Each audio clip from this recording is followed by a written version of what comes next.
Saan ka po, ma'am? Mango tree. Mango tree. High street po, no? Libre yan, ma'am. Huwag ka nang magbayad. Libre yan. Locker yan, madam. Ah, ito po, ma'am. Ayan. Okay ka na, ma'am? Okay na. Magkano binabayad nyo hanggang mango tree? 50. 50. Ngayon, ma'am, wala kang babayaran. Bakit po? Naghahatid kasi ako ron, ma'am, ng libre sa may pwesto. Eh, sa akin ka kasi natapat eh. Kaya walang bayad. Salamat po. Saan ka madalas dumaan, ma'am? Lane P? O, saan ka madalas po dumaan? Yan po sa may Super Sam. Anong street po yun? Anong number? 33 ata. Hindi ko sure. Basta dito banda kuya. Sa pangalawang kanto, kakanan, ano? Oo. Ah, okay. Minsan kasi ito si Google, mas malayo yung tinuturo niyang daan eh. Kaya hindi ko sinusunod, tinatanong ko na lang yung pasahero kasi kabisado nila saan madali eh. Di ba, ma'am?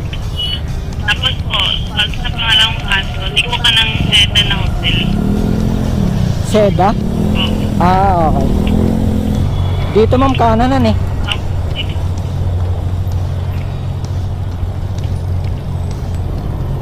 Lagi ka ba sumasakay dun, ma'am? Oo kuya. Pang ilang free ride mo na ngayon doon? First time. Ah, first time nyo lang? Ah, Bago ka lang po dun. bago lang ako ron, ma'am. Nag-ano kasi ako ron. Nag-ahatid ako ng libre. Sabi ko, bigyan nila ako ng pasahero, ihahatid ko ng libre. Tapos, yung babayaran na pamasahe ng pasahero, ako na magbabayad sa kanila. Pamasko ko na sa kanila yon. Kita mo ako na nagbayad ng pamasahe mo, di ba? Ayun. Kaya wala ka nang babayaran. You're welcome, ma'am. Tapos kaliwa. Ano tayo dito, ma'am? U-turn. U-turn tapos dito. Okay. Ah, pag dun sa kabila maraming traffic light eh, ma'am. Oo. Dito walang traffic light. Ah, okay, okay.